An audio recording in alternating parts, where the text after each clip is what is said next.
Karena waktunya sangat pendek, 15 menit, saya kira paparan saya tidak cukup karena berjumlah sekitar 30 slide, tapi mudah-mudahan slide ini semua menjadi informasi dan penambah penguatan pikiran dan pengetahuan serta sharing knowledge buat kita bersama-sama.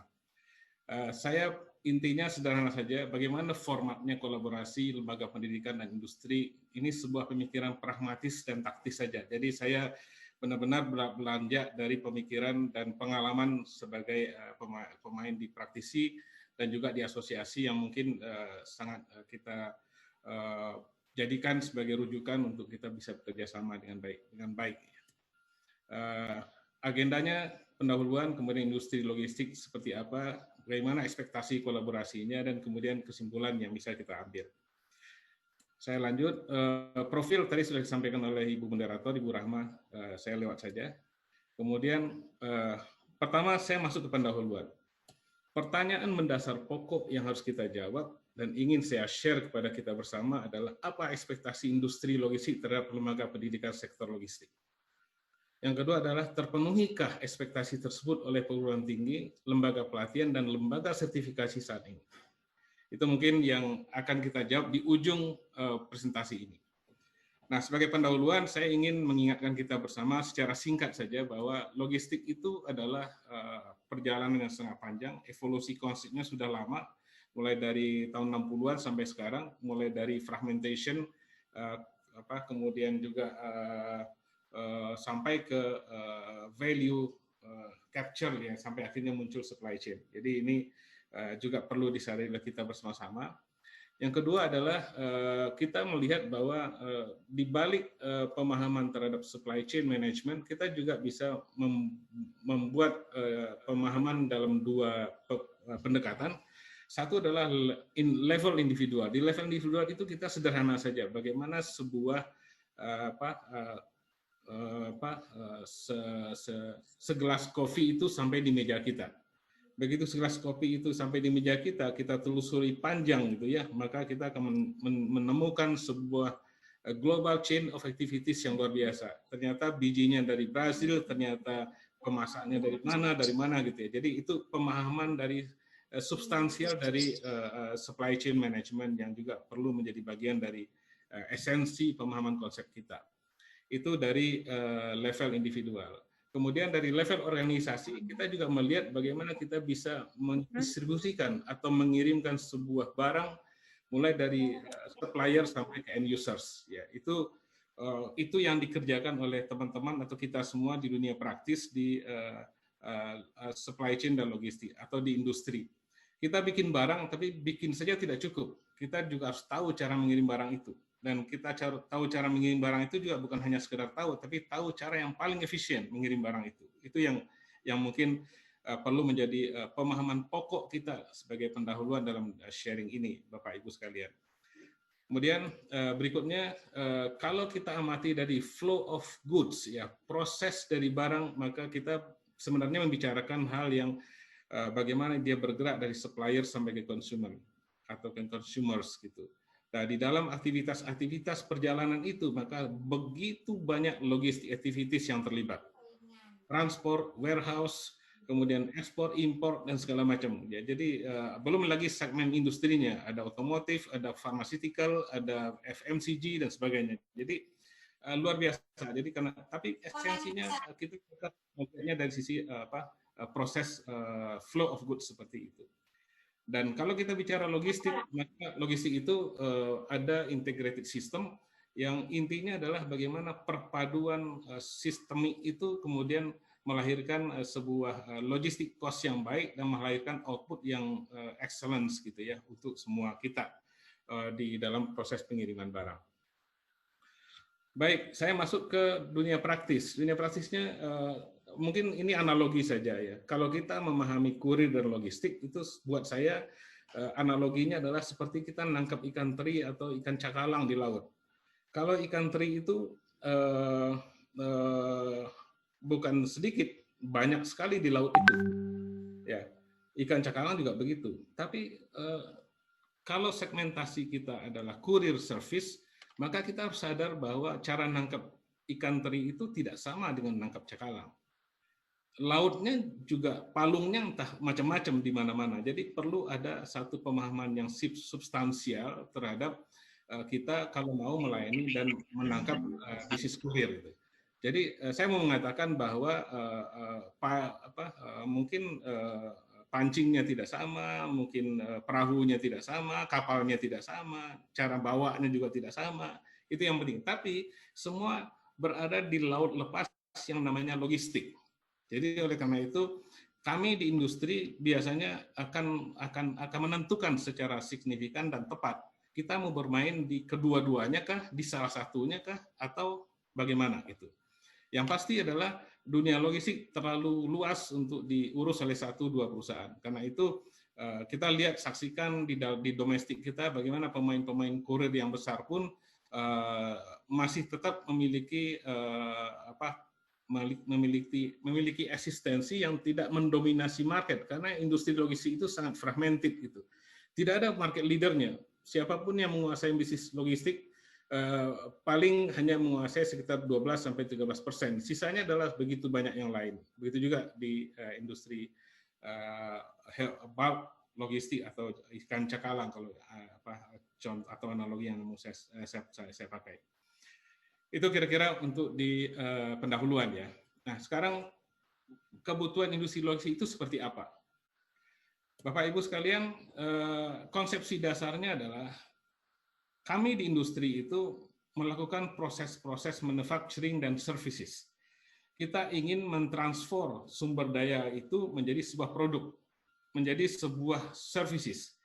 Dan karena itu di dalam konteks itu kita dituntut untuk melakukan proses yang excellent, yang membawa informasi dan material itu ke semua perusahaan atau ke semua destinasi. Dan itulah yang sebenarnya kombinasi dari kegiatan dari apa yang disebut dengan operation dan supply chain.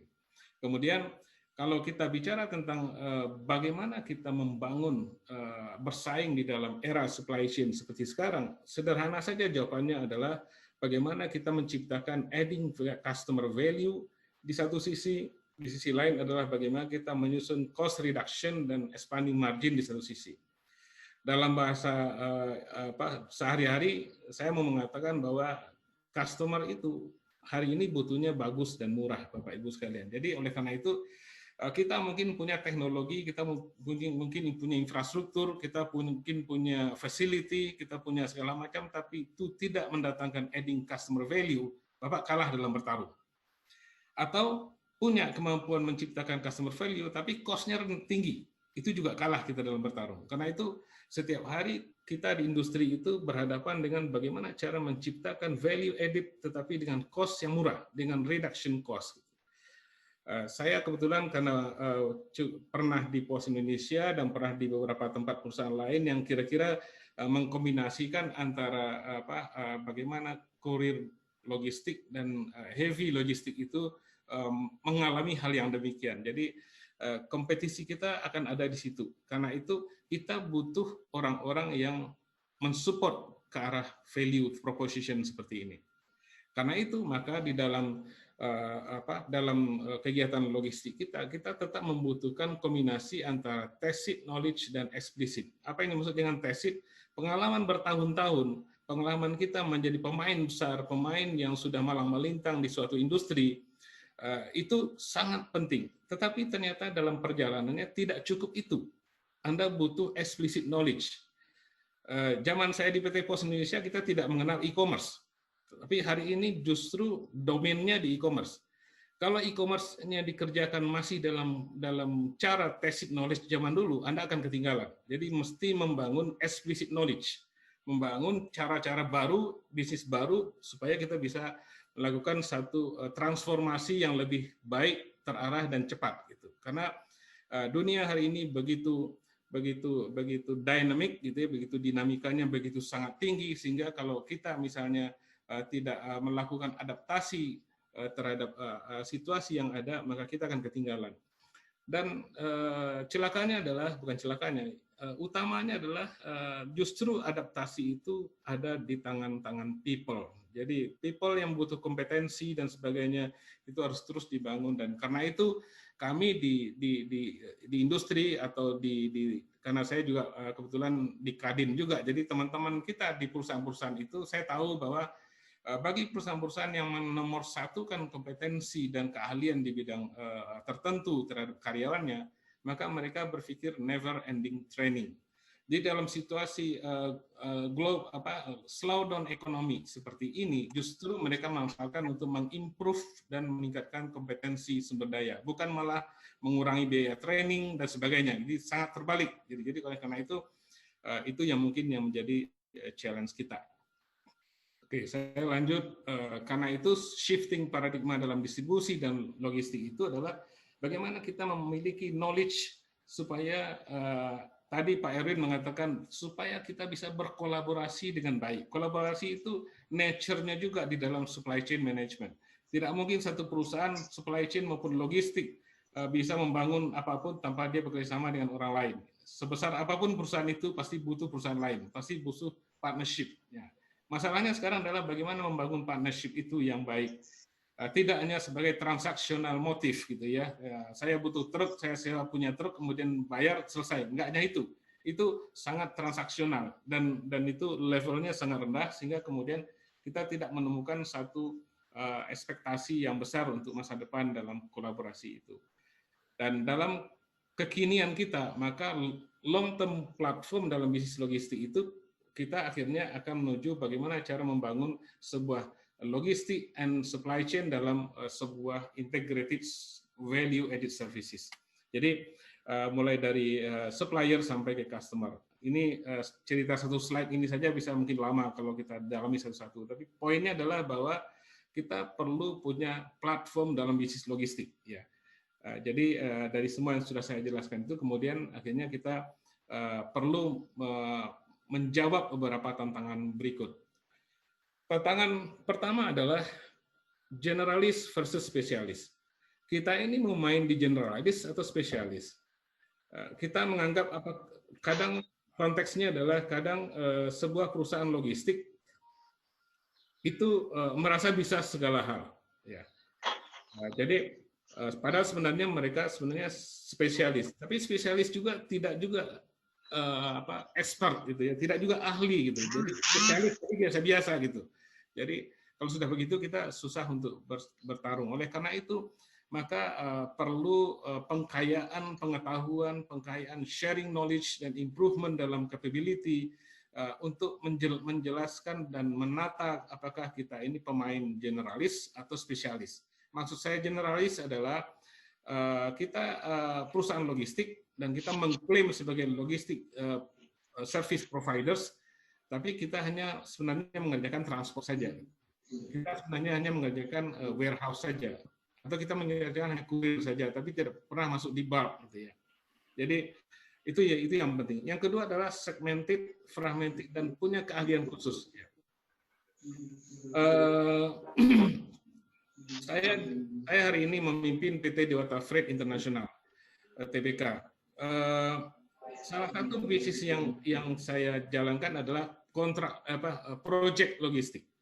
Project logistik ini sangat luar biasa karena dia heavy dan besar. Kita menangani pemindahan tiang pancang, pemindahan kemudian bangun jalan tol. Jadi kayak contoh MRT atau LRT di Jakarta itu sebagai salah satu supporting logistiknya adalah kami, yang itu mungkin keahliannya sangat spesifik gitu, tidak keahlian standar gitu ya. Jadi ini kita kesulitan mencari talent yang bisa kita cari di industri. Karena itu kita butuh keahlian-keahlian seperti itu, dan mungkin kita juga bisa share keahlian-keahlian seperti itu kepada perguruan tinggi gitu. Yang ketiga adalah retail versus korporasi. Jadi kita main di C2C atau B2C, atau kita fokus ke B2B dan G2G. Itu jamak di dunia praktis di logistik company. Jadi karena itu kalau kita mau main di situ, mungkin absolutely different atau absolutely terpisah juga tidak ya. Barangkali Anda main di retail tapi sedikit korporasi, atau main di korporasi tapi sedikit di retail, boleh gitu. Tapi harus ada yang lebih clear dan fokus gitu. Nah, itu tantangan yang kita hadapi. Nah, dalam konsep seperti itu sebenarnya banyak yang menjadi key success factor ya. Tapi salah satu key success factor yang utama adalah building capabilities and HR competencies. Itu yang sangat penting.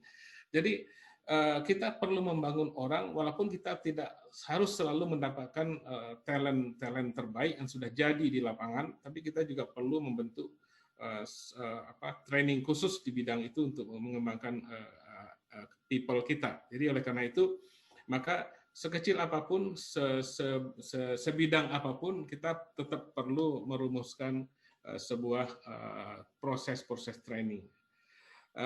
Bagaimana kita melakukan mengisi request for proposal saja, misalnya kita perlu cara belajar, cara mengisi yang baik, gitu ya.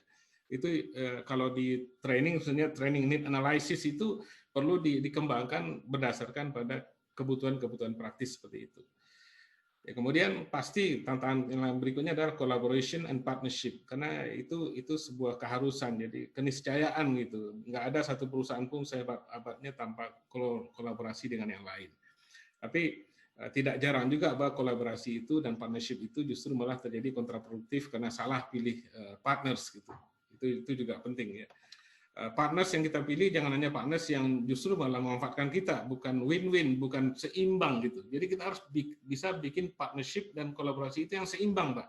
Itu yang mungkin, dan itu dibutuhkan oleh setiap perusahaan, dan untuk mencapai itu butuh knowledge dan pengetahuan ataupun experience yang cukup serta training yang memadai. Tentu saja new business model dan customer preference juga menjadi bagian dari yang tidak kalah pentingnya menjadi tantangan kita.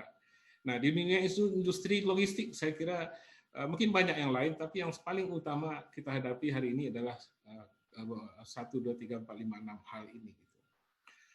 So, jadi kompetensi itu apa sebetulnya? Adalah suatu kemampuan atau kecakapan yang dimiliki oleh seseorang dalam melaksanakan suatu pekerjaan dan tugas bidang tertentu sesuai dengan level posisinya. Jadi ini bahasa terjemah sederhana, bahasa canggih di buku-buku, mungkin Bapak bisa, teman-teman juga bisa temukan gitu. Tapi sederhananya adalah seperti itu. Nah, jadi artinya apa? Kemampuan atau kecakapan yang dimiliki seseorang itu kan tidak datang sendiri. Dia datang dari berbagai knowledge, dia datang berbagai experience, dia datang dari jam terbang, dia datang dari berbagai keahlian-keahlian khusus yang dimilikinya.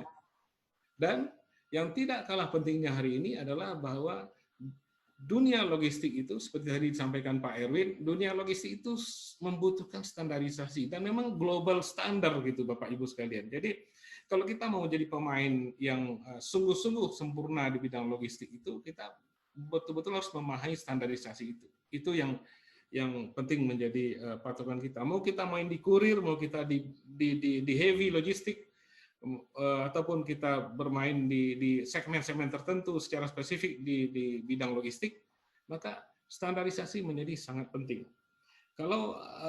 Karena gini, kenapa gitu Bapak Ibu sekalian? Karena customer itu juga sangat dynamic gitu ya.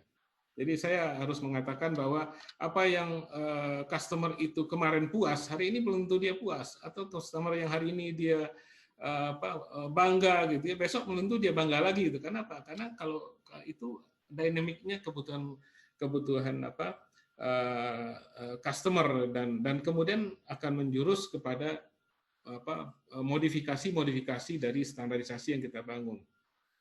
Tetapi setidaknya dalam proses standarisasi itu maka kita perlu rujukan-rujukan. Nah, rujukan-rujukan itu adalah yang sudah kita kenal semua. Kalau di Indonesia sudah SKKNI, kemudian ada standar Eropa, ada standar Jepang, ada standar US, dan yang kesemua itu adalah acceptable di industri. Itu yang paling menjadi kita jadikan rujukan gitu.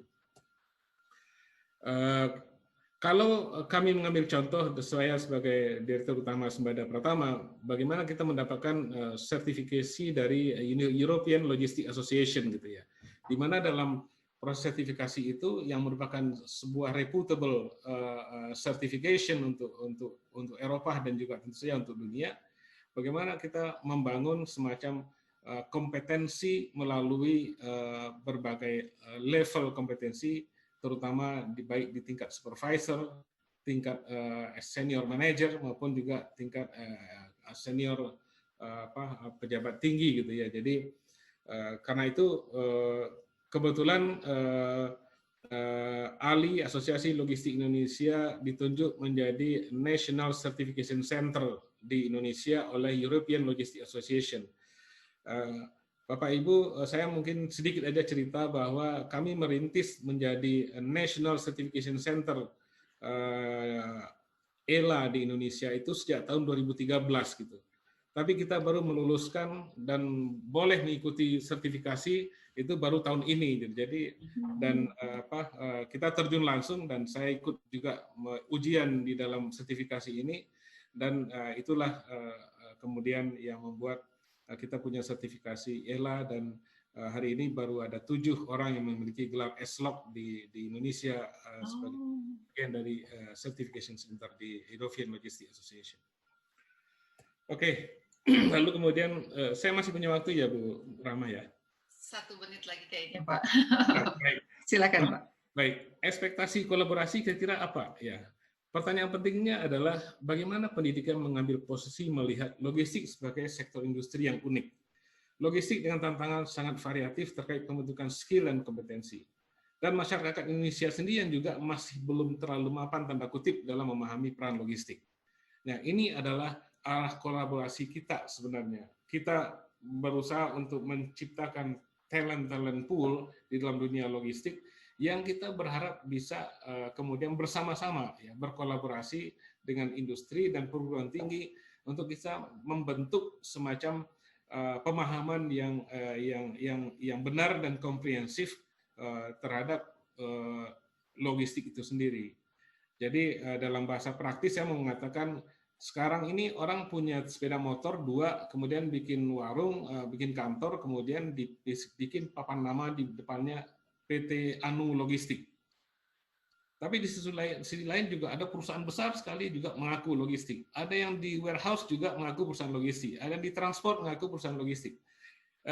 Itu uniknya logistik. Jadi artinya pertanyaan penting ini harus dijawab oleh kolaborasi industri dan perguruan tinggi. Dan kalau misalnya Stimlog misalnya melihat ini sebagai bagian dari sebuah challenge dalam berkolaborasi, maka pertanyaannya adalah Stimlog mau memfokuskan di bidang apa dan mungkin memperkaya di bidang apa dari cara kita untuk bekerja sama dengan industri. Itu mungkin Bu, saya terakhir mau menyampaikan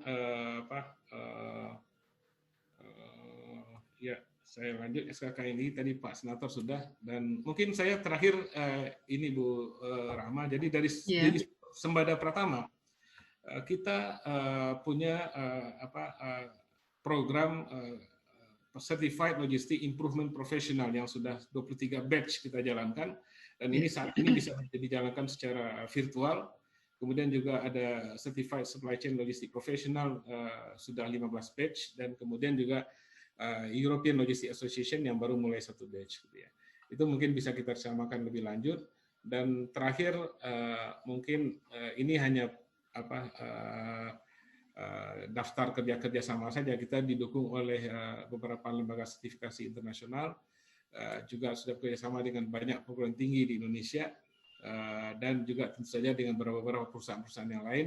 Yang intinya adalah Bu, lewat kalau Dewata kan pasti hanya Dewata, tapi kalau lewat Sembada kami punya link dengan industri yang lain. Jadi ini daftar kita, misalnya kita bisa bekerjasama untuk mengirim orang magang, mahasiswa magang, kemudian training ataupun bikin skripsi dan tugas-tugas khusus di banyak perusahaan yang linknya bisa digunakan melalui ALI. Terima kasih. Itu kira-kira Bu Rahma yang bisa saya sampaikan. Mohon maaf kalau agak berlebih karena apa-apa, Pak. semangatnya. Terima Ya, kasih banyak Pak Nofrisel. baik. Baik. Kepada admin mohon ditampilkan pertanyaannya. Mungkin kita jawab 1-2 pertanyaan Pak ya.